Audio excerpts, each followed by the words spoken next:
Assalamualaikum warahmatullahi wabarakatuh. Innal hamdalillah nahmaduhu wa nasta'inuhu wa nastaghfiruh wa nastahdihi wa na'udzu billahi min shururi anfusina wa min sayyiati a'malina. May yahdihillahu fala mudilla lahu wa may yudlil fala hadiya lahu. Asyhadu an la ilaha illallah wahdahu la syarika lah wa asyhadu anna Muhammadan abduhu wa rasuluh alladzi la nabiyya wa la rasula ba'da wa ba'd. Pada pertemuan sebelumnya kita telah membahas tentang urgensinya tiga landasan utama,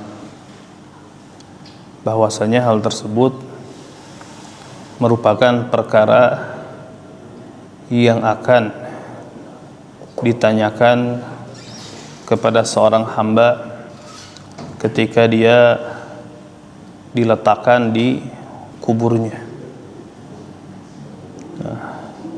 Dan perkara tersebut sebagaimana disebutkan di dalam kitab wahya ma'rifatul abdi rabbahu wa dinahu wa nabiyahu Muhammadan sallallahu alaihi wasallam.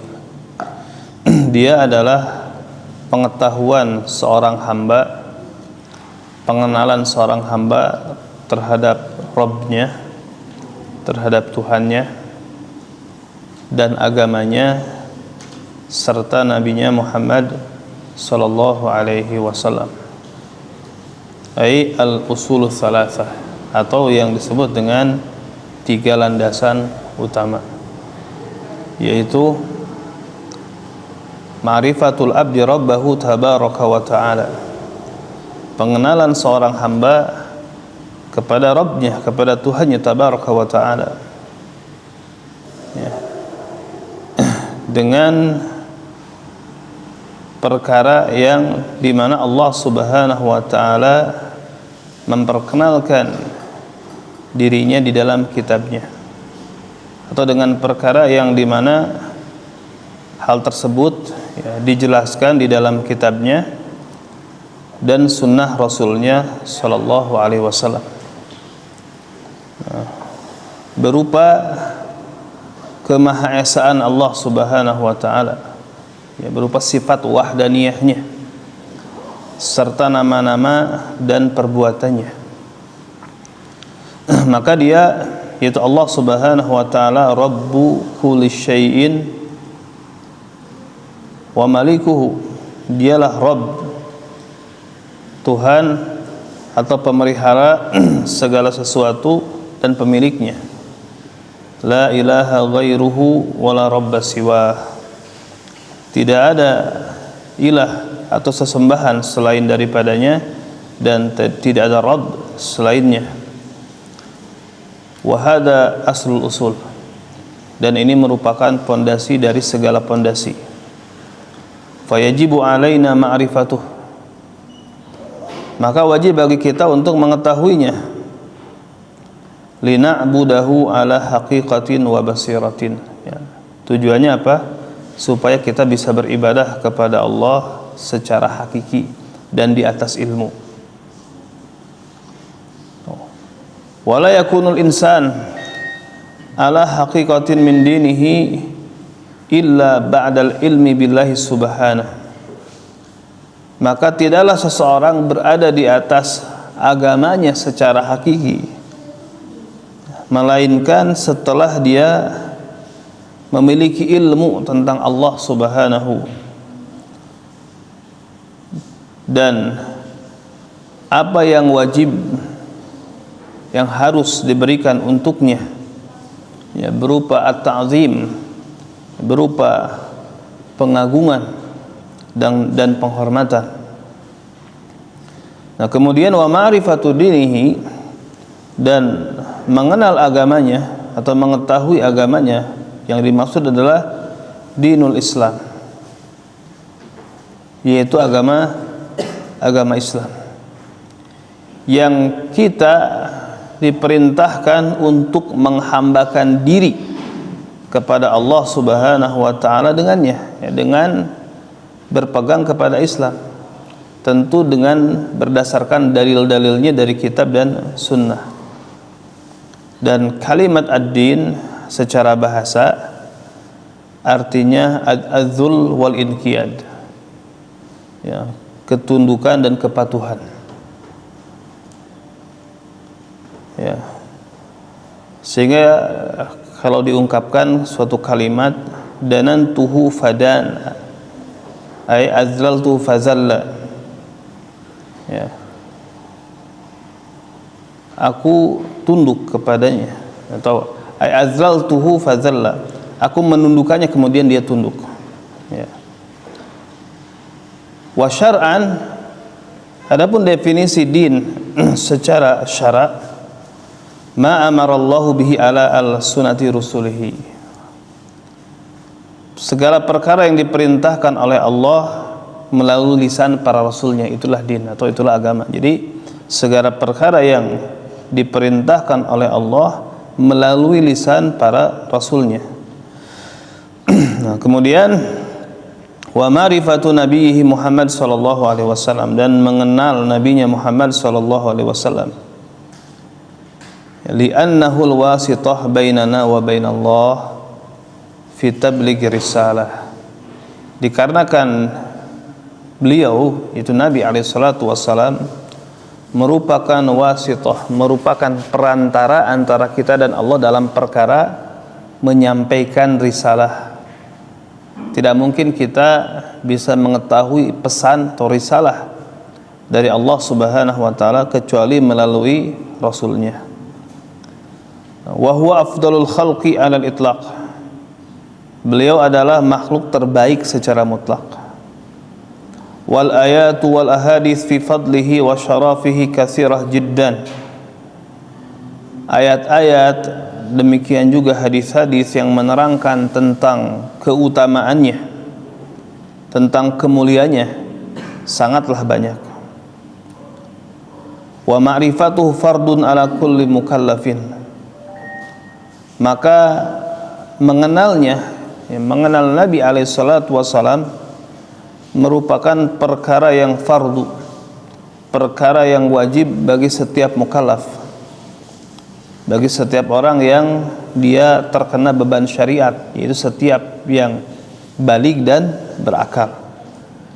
Li'annahu la tariqa lana ila ibadatillah illa bima ja'a bihi sallallahu alaihi wasallam. Kenapa? Karena tidak ada jalan bagi kita untuk bisa beribadah kepada Allah melainkan dengan ajaran yang dibawa oleh beliau sallallahu alaihi wasallam. Jadi nggak mungkin kita mengarang ibadah sendiri. Tidak mungkin kita bisa beribadah kepada Allah kecuali dengan melalui ajaran yang dibawa oleh Rasulullah sallallahu alaihi wasallam. Nah, kemudian di sini penulis menyebutkan definisi nabi. Wan nabi rajulun uhiya ilaihi bi syar'in wa lam yu'mar bi tablighihi fa in umira bihi fa rasulun. Nabi adalah seseorang yang diberi wahyu dengan suatu syariat namun belum diperintahkan untuk menyampaikan. Maka apabila diperintahkan untuk menyampaikan, maka itu adalah rasul. Nah, kemudian penulis menyebutkan wa dzakara al-mu'allif rahimahullah hadhihi al-usul mujmalah. Nah, penulis Asy-Syaikh Al-Qara'awi rahimahullahu ta'ala menyebutkan pondasi-pondasi ini secara mujmal, ya, secara global. Thumma yadhkuruha mufassalan aslan. Kemudian setelahnya penulis menyebutkan secara mufassalatan, secara terperinci, maka dijelaskan usul per usul, ya. Tatmiman lil faidah, untuk menyempurnakan faidah, wa tansyitan lil qari, untuk memberikan semangat kepada pembaca. Fa innahu idza arafaha mujmalatan wa arafa alfazaha baqiya mutasyawwiqan ila ma'rifati ma'aniha wa tafasiliha. Kenapa? Karena ketika seseorang mengetahui sesuatu secara garis-garis besar, ya, mengetahui lafaz-lafaznya, maka tetap dia merindukan untuk mengetahui makna-maknanya dan rincian-rinciannya. Wallahul muwaffiq, Allah lah yang memberikan taufik. Taib. Kemudian berkata penulis rahimahullahu taala, mulai di sini menjelaskan tentang landasan yang pertama, ya. Fa idza qila lak man rabbuk faqul rabbi Allah alladzi rabbani wa rabba jami'al alamin bi ni'matihi wa huwa ma'budi laisa li ma'budun siwah. Maka apabila kamu ditanya, nah di sini penulis menggunakan metode soal wa jawab, metode tanya jawab, ya. Apabila dikatakan kepadamu atau apabila kamu ditanya man rabbuka, siapakah Tuhanmu atau siapakah Rabbmu, faqul, maka jawablah atau ucapkanlah Rabbi Allah, Tuhanku atau Rabbku adalah Allah, alladzi rabbani wa rabba jami'al alamin bi ni'matih, Tuhanku adalah Allah yang telah memeliharaku dan memelihara seluruh alam semesta dengan kenikmatan darinya, dengan nikmat darinya. Wa huwa ma'budi, dialah sesembahanku, laisa li ma'budun siwah, tidak ada bagiku sesembahan selain daripadanya, selain daripada Allah Subhanahu wa ta'ala. Ya, berkata pensyarah, hada syuru fi tafsil ma taqaddama min al-usul as-salasah. Maka ini merupakan mulai dari menjelaskan apa yang telah lalu, ya, dari 3 landasan utama, nah, di mana penulis mengeluarkan kalam, mengeluarkan pembahasan dengan metode bertanya. Tujuannya apa? Liyakuna auqa fi nafs, supaya lebih nempel pada jiwa, wa ablag fil fahm, dan supaya bisa lebih dipahami, wa aqrab ilal intibah, dan supaya lebih perhatian. Karena metode belajar dengan cara tanya jawab ini lebih mengena, ya, lebih bisa dipahami dan lebih perhatian, ya, karena aktif, ya. Taib. Kemudian, ya, fa idza qila laka man rabbuk, ya, apabila dikatakan kepadamu man rabbuk, siapa Tuhanmu atau siapa Rabbmu, maksudnya apa? Man ilahuka alladzi khalaqaka wa rabbaka wa razaqaka, ya, wa razaqaka ni'am litasta'ina biha ala ibadati wahdahu la syarikalah. Jadi maknanya adalah tadi, apabila kamu ditanya siapa ilahmu, ya, makna ilah adalah sesembahan, ya, siapa ilahmu, siapa Tuhanmu yang telah menciptakanmu, yang telah memeliharamu dan memberikan rizki kepadamu berupa berbagai macam nikmat, yang dengannya kamu bisa menggunakan nikmat tersebut untuk supaya kamu beribadah hanya kepadanya dengan tidak mempersekutukannya. War-Rabb. Nah, kemudian di sini penulis mulai menjelaskan makna ar-Rabb. Dan Rabb adalah huwal ma'bud al-malik al-mutasarrif, ya. Makna Rabb adalah al-ma'bud, yang diibadahi, al-malik, yang menguasai, al-mutasarrif, yang mengatur. Walahu ma'anin ukhar, dan Rabb ini memiliki makna-makna yang lain, ya. Sebagian ulama menyebutkan bahwasanya makna Rabb atau makna rububiyah berkisar kepada tiga hal. Alladzi lahul khalqu, alladzi lahul mulku, alladzi lahul amru. Ya, makna Rabb atau makna rububiyah berkisar kepada tiga hal ini. Ya, yang baginya penciptaan, yang hanya baginya kekuasaan, ya, dan yang hanya baginya segala perintah. Maka makna rububiyah berkisar kepada tiga hal tadi. Alladzi lahul mulku walahul khalqu walahul amru. Taib. Nah, kemudian wala yutlaqu mu'arrafan bil alif walam illa 'ala Allah taala. Jadi kalimat ar-rabbu dengan alif lam, ya, dengan dima'rifahkan kalau dalam ilmu bahasa atau didefinitifkan ar-rabbu, maka tidak boleh ada yang menyandang kalimat ini kecuali hanya Allah taala. Jadi ar-rabb tidak boleh disandangkan kepada selain Allah. Jadi tidak boleh ada misalkan makhluk di antara makhluk diberi nama ar-rabbu.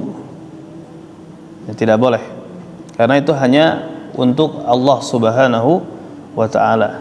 Jadi tidak boleh kalimat ar-rabbu dengan alif lam disandangkan kecuali hanya kepada Allah Subhanahu wa taala. Nah. Taib. Nah, faqul ayyuhal abd, ya, maka jawablah wahai hamba, Rabbi huwallah alladzi aujadani minal adab. Rabbku dialah Allah yang telah mewujudkanku dari sebelumnya tidak ada. Kita ini diciptakan dari tadinya tidak ada menjadi ada. Wa rabbani bi ni'am wahdahu la syarikalah. Dan yang telah memeliharaku dengan berbagai nikmat, dengan berbagai karunia-Nya. Ya, dialah yang maha tunggal, tidak ada sekutu baginya. Wa rabbaka dzalika jami'al alamin bi ni'amihi adh-dhahirah wal batinah. Demikian juga yang memelihara seluruh makhluk, seluruh alam semesta dengan nikmat-nikmatnya, baik yang zahir, yang nampak maupun yang tersembunyi. Nah, wa huwa alladzi awjadal alam al-'ulwi was-sufli minal adam. Dialah Allah yang mewujudkan alam, baik alam yang berada di atas maupun yang di bawah, yang tadinya tidak ada menjadi ada. Wa huwa malikuhum wa razikuhum. Dialah yang memilikinya, yang memberikan rezeki kepadanya. Al-mutasarrif fihim, dialah yang mengatur mereka sebagaimana yang dia kehendaki. Wa ni'amullah katsirah la tuhsa. Ya.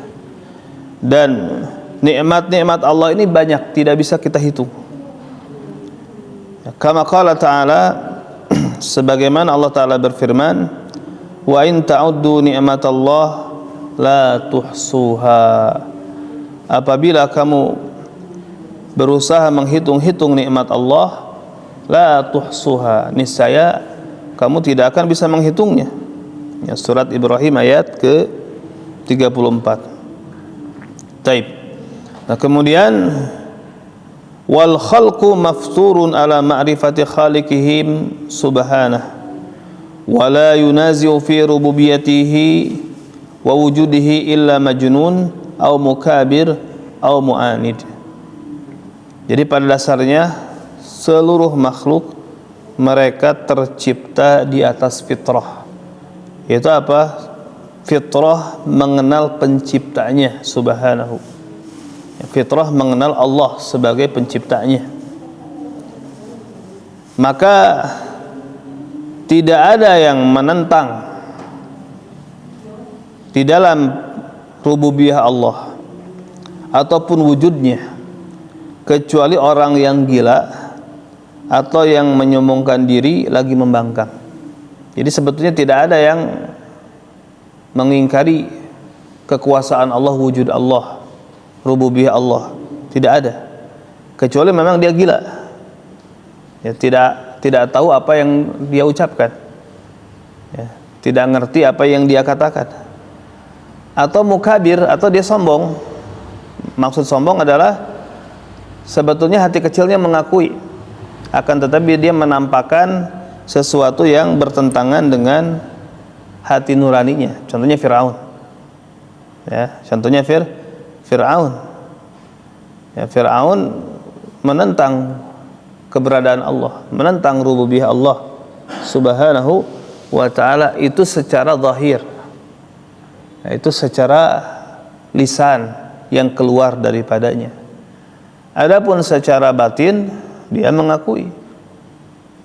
Ya, wajahadu biha wastaiqanatha anfusuhum zulman wa uluwa. Ya, mereka yaitu Fir'aun dan para pengikutnya mengingkari mukjizat Nabi Musa. Ya, mengingkari, wajahadu biha secara lisan. Tapi hati kecil mereka meyakini. Nah, apa yang menjadikan mereka mengingkari hal tersebut? Zulman wa uluwan, zalim dan sombong. Ya, zalim dan sombong. Ya, bahkan kalau kita perhatikan ayat-ayat, ya, di mana ketika Allah Subhanahu wa ta'ala menurunkan kepada Fir'aun peringatan-peringatannya, darah, ya, katak, jarad, belalang, dan yang semisalnya, ya, maka sampai-sampai Fir'aun minta kepada Nabi Musa supaya berdoa kepada Tuhannya Nabi Musa, bahkan menjanjikan kalau bencana tersebut dihilangkan dengan sebab doa Nabi Musa, ya, dia akan beriman. Janjinya gitu, dia akan beriman.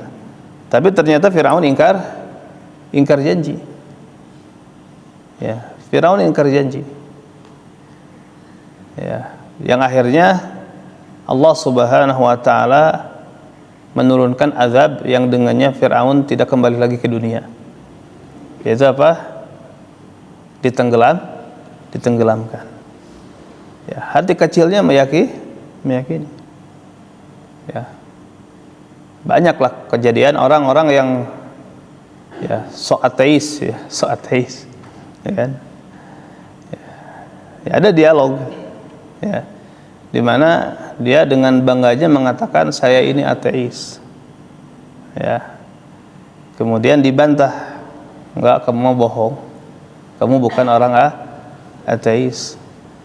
Nah, kemudian dia sampai bersumpah, demi Allah saya orang ateis. Nah, ketika dia bersumpah, dia menunjukkan hati kecilnya mengakui adanya Tuhan. Dia sampai mengatakan demi Allah saya ateis. Itu bukti, itu dah dalil, ya, bahwasanya mengakui wujud Allah, ya, mengakui rububiyah Allah Subhanahu wa ta'ala, ini perkara yang fitrah.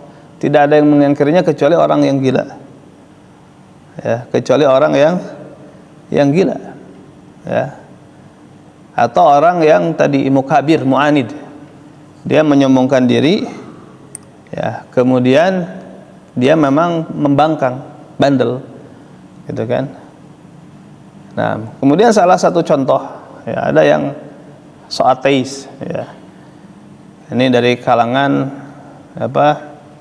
musisi, ya, ya, mungkin diantara antum ada yang tahu, ada yang nggak tahu, ya, ya, berhaluan death metal, ya, kemudian mengatakan naudzubillah, ya, kalimat yang dia katakan Tuhan telah mati, naudzubillah, dia mengatakan seperti itu, ya, itu kalau tidak salah di tahun 2002, berapa tahun yang lalu berarti? 20 berapa? 23 tahun yang lalu, ya, 23 tahun yang lalu. Kemudian ketika dia mengatakan seperti itu, ya, semacam orasi, aksi panggung gitu kan, tiba-tiba mati listrik. Tiba-tiba mati listrik. Taib. Kemudian setelah itu, setelah listrik nyala lagi, dia mengatakan mungkin Tuhan telah marah. Ya, mungkin Tuhan telah marah. Dan ini membuktikan bahwasanya tidak ada yang mengingkari wujud Allah, tidak ada yang mengingkari kekuasaan Allah Subhanahu wa taala kecuali majnun, kecuali memang dia gila. Atau tadi ya, dia orang yang mukabir, yang sombong, atau mu'anid, atau dia memang bandel gitu, menentang hati kecilnya tidak seperti itu. Nah kemudian wa kullu makhluqatihi wa ayatihi wa in daqqat dalatun ala azami dalalatin ala wujudil khaliq wa azamatihi wa tafarrudihi birrububiyyah wahdahu la syarikalah wa la ilaha siwah. Nah, seluruh makhluk-makhluknya, ayat-ayatnya sekecil apapun, ya, menunjukkan bahkan ya merupakan dalil terbesar ya yang menunjukkan atas wujudnya Maha Pencipta ya, dan keagungannya dan kemahaesaannya di dalam rububiyah. Tidak ada sekutu baginya, tidak ada sembahan yang berhak selainnya.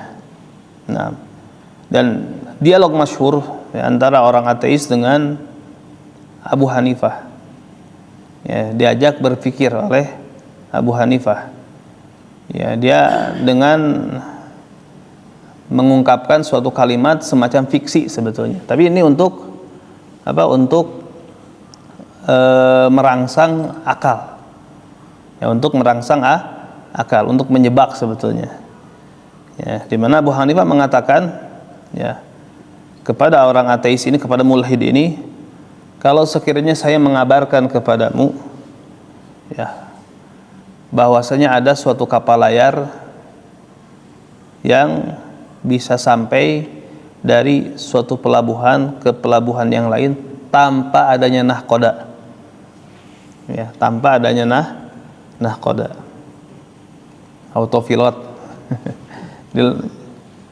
tanpa adanya nahkoda. Kira-kira kamu percaya nggak kepada saya? Ya. Maka si mulhid ini, si ateis ini mengatakan tidak ada orang yang berakal mengabarkan seperti yang kamu katakan. Ya, wala yaquluhu aqil. Orang berakal tidak akan ngomong gitu. Tidak akan ngomong bercerita ada kapal layar dari suatu pelabuhan ke pelabuhan yang lain bisa sampai tujuan tanpa adanya nahkoda. Nah, maka setelah mengatakan seperti itu mulai diskak oleh Abu Hanifah. Nah, sekarang bagaimana dengan alam semesta? Ya, alam semesta ini teratur secara rapi, tata suryanya, terjadinya siang malam dan segala halnya. Mana mungkin tanpa adanya yang memelihara dan mengatur. Ya, maka terdiamlah ya, si mulhid ini, si ateis tersebut. Taib. Dan memang kalau orang kafir logikanya suka terbalik-balik. Ya. Logikanya suka terbalik-balik. Sebagai salah satu contoh, misalkan orang-orang kufar Quraisy, ya, mereka tidak mau mengimani Nabi Muhammad SAW sebagai nabi. Kenapa? Karena manusia. Ya, masa Rasul manusia, itu logikanya seperti itu. Masa Rasul itu dari kalangan manusia. Padahal kan sebelumnya mereka tahu ada rasul-rasul, ada nabi-nabi yang pernah diutus manusia juga sebetulnya. Ya. Dengan tadi logika seperti itu, nggak mungkin Rasul itu dari kalangan manusia. Tapi mereka sendiri mau mengakui ya berhala yang tidak bisa bicara, ya, yang tidak bisa mendengar, melihat sebagai Tuhan. Ya, dia menolak ya Rasul itu dari kalangan manusia, tapi logikanya dia menerima ya bebatuan sebagai Tuhan. Ini logika orang kafir ini suka terbalik balik. Intinya apa? Mereka mengikuti hawa nafsu. Ya, mereka mengikuti hawa nafsu. Nah, taib. wal alimun, ya wal alamun, afwan. Wal alamun bentuk jamak dari alam. Ya, dan alam ini wahum kullu ma siwallah, segala sesuatu selain Allah itu alam atau makhluk. Alam itu makhluk, kita bagian dari alam. Kita bagian dari alam. Dan alam itu dari satu akar kata dengan alamah. Dengan alamat. Apa alamat itu? Ciri. Kenapa makhluk disebut alam? Karena menjadi ciri, menjadi bukti adanya pencipta. Ya. Taib fal wujud kisman. Maka sesuatu yang berwujud itu dua. Ya. Ada Rabb, ada Tuhan, ada marbub. Ada Rabb, ya, ada pemelihara, pencipta, pengatur. Ada yang dipelihara dan diciptakan. Ini yang benar. Ya, berbeda dengan paham wahdatul wujud.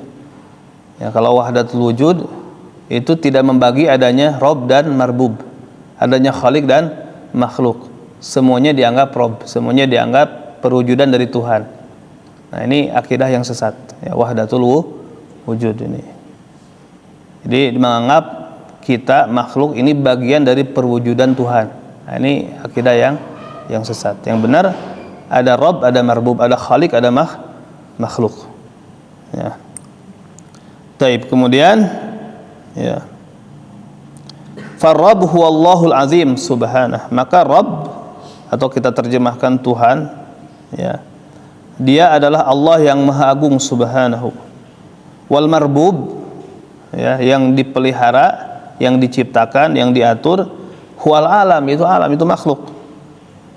Nah, wal murad bihim jami'ul makhluqat, dan yang dimaksud dengannya adalah seluruh makhluk. Ya. Sumiyal alam alaman. Nah, ini tadi. Kenapa alam disebut alam? Li'annahu alamatun wadihah. Dikarenakan alam ini merupakan alamat yang jelas, ciri yang jelas. Dalatun ala sani'ihi, yang menunjukkan kepada penciptanya, wa mujidihi jalla wa ala, dan yang mewujudkannya jalla wa ala, itu Allah subhanahu wa ta'ala. Wa huwa ay Allah ta'ala ma'budi. Nah, sedangkan dia, yaitu Allah ta'ala, dialah sesembahanku. Ya, ma'luhi wahdahu, yang aku ibadahi satu-satunya. Laisa li ma'budun siwah, tidak ada bagiku sesembahan selain daripadanya. Kama annahu subhanahu al-mutafarid bil khalqi wa rizqi wa tadbir, sebagaimana Allah subhanahu wa ta'ala dialah yang maha tunggal dalam hal menciptakan, memberi rizki dan tadbir, ya, mengatur alam semesta. Fahuwa wahdahul mutafarid wal mustahiq bi an yu'bad wahdahu duna ma siwah. Maka hanya dialah saja yang satu-satunya yang berhak untuk diibadahi tanpa selainnya. Wa hadza madlul kalimatul ikhlas, dan inilah yang ditunjukkan oleh kalimat ikhlas, yaitu kalimat la ilaha illallah. Ya, yaitu tidak ada yang berhak diibadahi kecuali Allah subhanahu wa ta'ala, sehingga ruku, sujud, doa, istighatsah, isti'anah, semuanya hanya kepada Allah subhanahu wa ta'ala. Tidak memberikan salah satu macam di antara macam-macam ibadah kepada selain Allah. Itulah yang ditunjukkan oleh kalimat la ilaha illallah.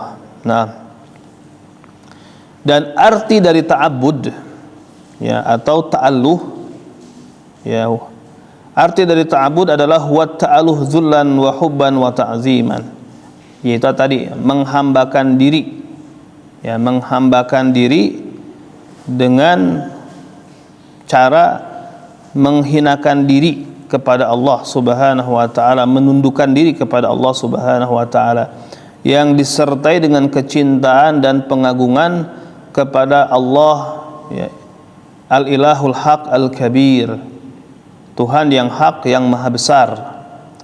Fa'azamu dalil ala tauhidil uluhiyah wa tauhidur rububiyah. Jadi dalil terbesar yang menunjukkan kepada tauhid uluhiyah, yaitu tauhid ibadah, adalah tauhid rububiyah.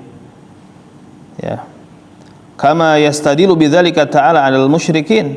fi ayatin katsirah min kitabih, sebagaimana Allah Ta'ala berdalil dengan tauhid rububiyah atas tauhid uluhiyah atas kaum musyrikin di dalam ayat yang sangat banyak dari kitabnya. Jadi Allah mengingatkan orang-orang musyrik bahwasanya Allah satu-satunya berhak diibadahi dengan mengingatkan tauhid rububiyah yang mereka akui. Ya, dengan tauhid rububiyah yang mereka akui. Nah, maka keyakinan Allah Maha Pencipta, pemberi rezeki, yang mengatur alam semesta, yang menghidupkan, mematikan, ini tidak diingkari oleh kafir Quraisy. Ya, ini tidak diingkari oleh kafir Quraisy. Yang jadi masalah yang ada pada mereka, jadi mereka walaupun punya keyakinan seperti itu, giliran beribadah mereka beribadahnya kepada banyak, ya, kepada Lata, Uzza, Manat, dan yang semisalnya. Ya. Jadi kalau mereka ditanya siapa yang menciptakan alam semesta, yang menciptakan langit dan bumi, yang menghidupkan, mematikan, mereka sepakat Allah. Nah, yang jadi masalah dalam hal beribadah, mereka beribadah kepada selain Allah walaupun tadi alasannya hanya sekedar perantara. Ya, di surat Az-Zumar kan, mana abuduhum illa liyuqarribuna ilallahi zulfa. Kami tidak beribadah kepada mereka melainkan supaya mereka mendekatkan kami kepada Allah dengan sedekat-dekatnya. Juga dalam surat Yunus, ya, alasan mereka beribadah kepada Lata, Uzza dan Manat itu adalah haula'i syufa'a'u indallah, karena apa? Mereka adalah pemberi syafaat kami di sisi Allah, sehingga mereka memberikan ibadah kepada selain Allah dengan harapan sebagai pemberi syafaat. Nah, maka Allah ingatkan, ya, kalau kalian yakin Allah Maha Menciptakan, memberi rezeki, kenapa nggak langsung ibadah kepada Allah, nggak usah pakai perantara yang lain. Ya. Maka dalam hal ini Allah Ta'ala berfirman dalam surah Al-Baqarah ayat 21, ya. Di sini disebut kama fi awali ayatin fil Quran fihal amr bit tauhid. Ya, sebagaimana di dalam ayat pertama dalam Al-Quran, di dalamnya terdapat perintah untuk bertauhid. Ya. Dan diantaranya adalah firman Allah Ta'ala, ya ayuhan nas u'budu rabbakum alladzi khalaqakum walladzina min qablikum la'allakum tattaqun. Ya, wahai manusia, hendaklah kalian beribadah hanya kepada Tuhanmu, ya, kepada Tuhan kalian, itu kepada Allah. Alasannya apa? Karena Dia yang telah menciptakanmu dan yang menciptakan orang-orang sebelummu supaya kamu bertakwa. Jadi kamu harus beribadah kepada Allah. Kenapa? Karena Allah menciptakanmu. Berarti apa? Lata, Uzza, Manat, Hubal dan yang semisalnya itu menciptakan kamu? Enggak. Pasti jawab enggak. Nah, kenapa kamu beribadah kepadanya? Kan gitu. Ya, jadi diajak berpikir. Allah mengajak berpikir kepada kafir Quraisy, ya, kalau kamu yakin Allah sebagai pencipta, pemberi rezeki, yang menghidupkan, mematikan, ya, kenapa kamu beribadah kepada Lata, Uzza, Manat dan yang semisalnya? Kan kamu tahu mereka tidak menciptakan, tidak memberi rezeki, dan tidak menghidupkan, tidak mematikan. Ya, yang menghidupkan dan mematikan hanyalah Allah Subhanahu wa Ta'ala. Ya, maka di sini Allah berdalil dengan tauhid rububiyah supaya mereka mau menerima tauhid uluhiyah, mau menerima la ilaha illallah, yang konsekuensinya mereka harus meninggalkan segala bentuk ibadah kepada selain Allah Subhanahu wa Ta'ala. Ya, sebagai salah satu bukti, ya, fakta sejarah yang menunjukkan bahwasanya orang-orang Quraisy mengakui Allah sebagai Rabb. Ya, maksudnya mengakui rububiyah Allah Subhanahu wa Ta'ala. Nah, sebelum kelahiran Nabi alaihissalatu wassalam, ada kejadian apa? Kejadian apa? Ashabul Fil. Ya, kejadian Ashabul Fil.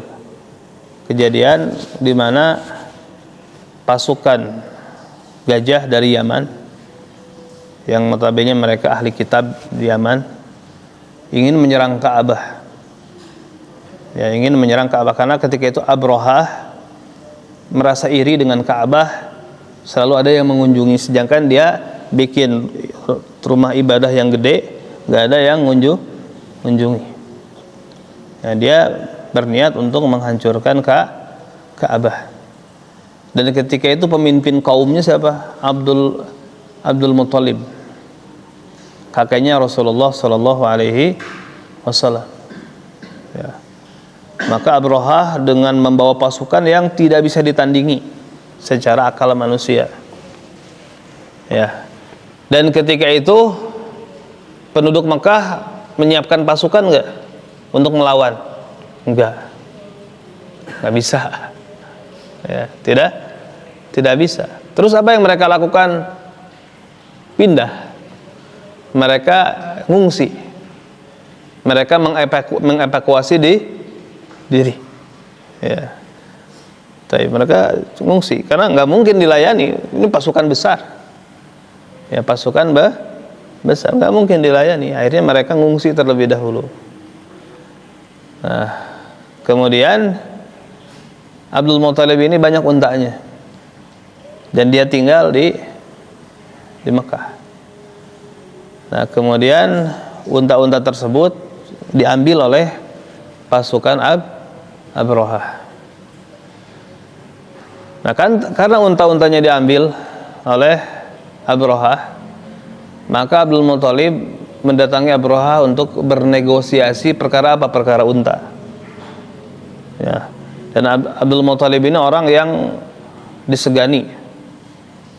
Ya, orang yang disegani sampai-sampai Abrahah menyediakan tempat khusus untuk berbicara dengan Abdul Muthalib. Ya.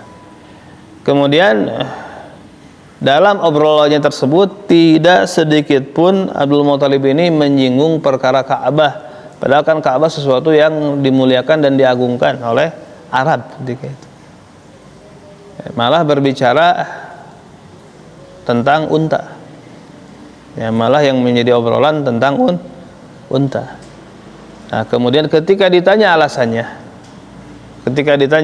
kenapa kamu tidak menyinggung masalah Ka'bah, padahal kan mau diserang, ya, malah negosiasi masalah unta. Apa jawaban menohok dari Abdul Muthalib? Yang notabene dia musyrik, gitu kan? Notabene dia sudah beribadah kepada selain Allah, di samping beribadah kepada Allah, dia beribadah juga kepada selain, makanya dikatakan musyrik. Ya. Taib. Maka kata Abdul Muthalib, inni ana rabbul ibil walil Ka'bah rabban sayahmi. Ya. Aku hanyalah seorang pemilik unta. Aku hanyalah seorang pemilik unta. Adapun Ka'bah ada pemiliknya yang akan menjaganya. Memiliki Rabb, ya, yang akan menjaganya. Berarti punya keyakinan terhadap rububiyah Allah Subhanahu wa ta'ala. Namun keyakinan terhadap rububiyahnya sudah terkontaminasi. Ya, sejak zaman siapa? Sejak zaman Amr bin Luhai al-Khuzai.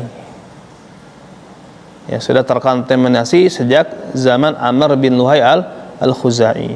Jadi kalau kita lihat fakta sejarah atau dalam sejarah, bahwasanya ya Quraisy ini atau Makkah ini sejak masa Ismail alaihissalam, ya, sampai sebelum Amr bin Luhai al-Khuzai, mereka mengikuti ajaran Nabi Ismail alaihissalam, itu bertauhid kepada Allah, beribadah hanya kepada Allah. Nah, oleh karena itu mereka melaksanakan haji, melaksanakan umroh dan ibadah-ibadah yang lainnya. Sampai masa Amr bin Luhai al-Khuzai sudah jauh dari masa kenabian. Ya, sudah mulai terlupakan ilmu. Ya, ilmu tauhid yang sempurna sudah mulai terlupakan. Ya, sudah perkara kesyirikan sudah mulai kabur. Ya, sudah mulai kabur. Kenapa mulai kabur? Oleh karena itu Amr bin Luhai al-Khuzai dia mudah terpengaruh setelah itu. Jadi sebetulnya dia orang soleh tadinya. Ya, dikatakan dia tuh orang yang baik, orang yang dermawan, orang yang senang dengan kegiatan-kegiatan keagamaan. Ya, dikenal dengan ahli sedekah dan lain sebagainya. Akan tetapi suatu saat dia sakit dan mengharuskan berobat keluar Mekah, dan tempat yang banyak tabib itu di wilayah Syam. Tempat yang banyak tabib itu di wilayah Syam, karena Syam ini dulu pusat dakwahnya para nabi, termasuk pusat dakwahnya ya Nabi Isa alaihi salam. Dan yang merebak di zaman Nabi Isa ilmu kedokteran. Ya. Yang merebak di zaman Nabi Isa alaihissalam ilmu kedokteran, karena itu Allah Ta'ala memberikan mukjizat kepada Nabi Isa, sesuatu yang membuat lemah ilmu kedokteran, artinya perkara yang ini di luar ilmu kedokteran, menghidupkan yang mati, ya, menyembuhkan orang yang buta sejak lahir, gitu kan, menyembuhkan penyakit baros. Penyakit baros itu penyakit belang, ya, penyakit belang. Ini adalah penyakit-penyakit yang sulit. Ya, maka Amr bin Luhai al-Khuzai ini pergi ke Syam. Nah, ternyata di Syamnya sudah terjadi perubahan. Nah, orang-orang menyembah berhala. Nah, kemudian ini cara beragama yang salah. Jadi taklid buta. Ya, taklid buta, dia tidak tabayun, tidak tasabut, tidak klarifikasi ini ajaran benar atau tidak, langsung main terima saja. Maka Amr bin Luhai menarik kesimpulan, oh ini kan dulu tempatnya para nabi di sini, ini di Syam. Berarti yang dilakukan penduduk Syam itu adalah benar, sisa-sisa ajaran para nabi. Akhirnya dia bawa patung Hubal ke Mekah, bahkan dimasukkan ke Ka'bah, dan mengajak orang Arab untuk beribadah kepada patung Hubal tersebut. Setelah itu tersebar kesyirikan di jazirah Arab. Nah, sejak itulah berubah. Walaupun tadi masih mengamalkan sebagian sisa-sisa ajaran Nabi Ibrahim alaihissalam, karena haji masih dilaksanakan.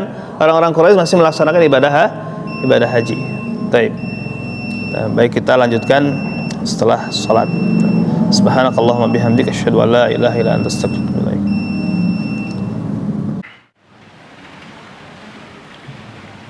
Bismillahirrahmanirrahim. Alhamdulillahirabbil alamin, wassalatu wassalamu ala Rasulillah wa ala alihi washabbihi ajma'in, amma ba'd. Baik. Tadi dijelaskan bahwasanya Allah Subhanahu wa taala berdalil atas orang-orang musyrik untuk supaya mereka mau menerima tauhid uluhiyah, sehingga mereka beribadah hanya kepada Allah Subhanahu wa taala dan meninggalkan segala sesembahan selain Allah, yaitu dengan tauhid rububiyah yang mereka sendiri mengakuinya. Hal ini sebagaimana disebutkan oleh penulis dalil tentang hal tersebut, itu firman Allah Subhanahu wa taala dalam surah Al-Baqarah ayat 21 dan lengkapnya sampai 22. Ya ayuhan nasu ubudu rabbakumul ladzi khalaqakum wal ladzina min qablikum la'allakum tattaqun. Ya, wahai manusia, sembahlah Tuhanmu yang telah menciptakanmu dan orang-orang sebelummu agar kamu menjadi orang yang bertakwa. Nah, berkata Al-Alama As-Sa'di rahimahullahu taala, ini merupakan perintah yang bersifat umum bagi setiap manusia, ya, dengan perintah yang bersifat umum pula, yaitu perintah untuk beribadah, ya, perintah untuk beribadah dengan cara melaksanakan perintah-perintah Allah dan menjauhi larangan-larangannya, serta membenarkan apa yang dikabarkannya Nah, maka Allah Subhanahu wa taala memerintahkan kepada mereka, kepada manusia sesuai dengan tujuan mereka diciptakan, sebagaimana Allah taala berfirman, "Wa ma khalaqtul jinna wal insa illa liya'budun." Dan tidaklah aku ciptakan jin dan manusia melainkan supaya mereka beribadah kepadaku. Dan yang dimaksud dengan ibadah adalah tauhid. Ya, dikarenakan ibadah tidak dikatakan ibadah kalau tidak didasari dengan tauhid.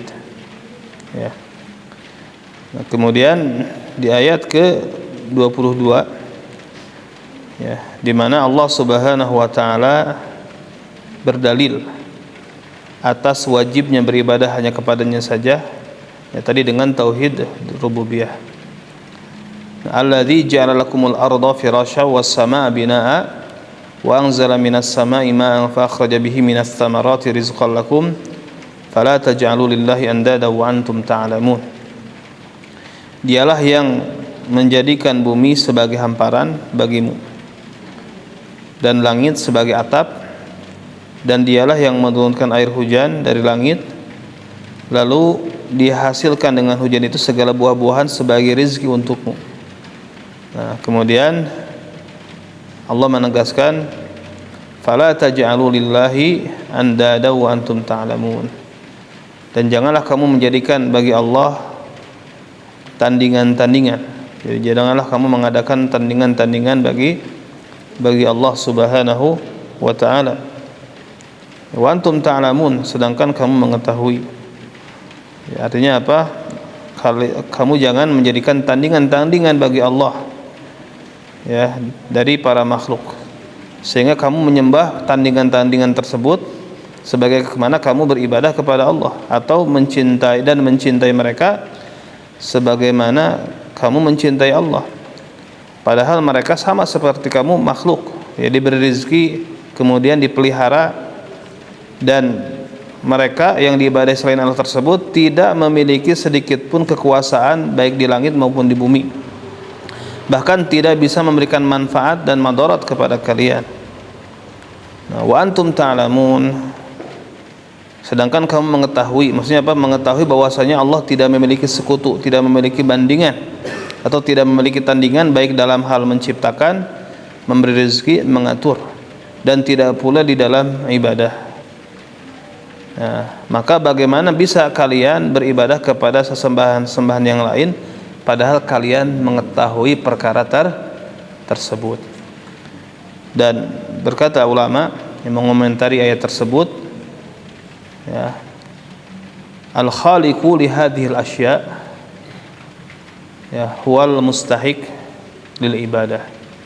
Jadi yang menciptakan perkara-perkara yang disebutkan di dalam ayat tadi, dialah satu-satunya yang berhak untuk diibadahi. Maka ini menunjukkan tadi apa yang dikatakan oleh penulis, bahwasanya Allah berdalil atas tauhid uluhiyah, tauhid ibadah, dengan apa yang mereka yakini dan akui, yaitu diyakini dan diakui oleh orang-orang musyrik berupa tauhid rububiyah. Ini saja mungkin yang bisa disampaikan pada kesempatan malam ini. Ya, subhanakallahumma bihamdik, asyhadu an la ilaha illa anta astaghfiruka wa atubu ilaik. Assalamualaikum warahmatullahi wabarakatuh.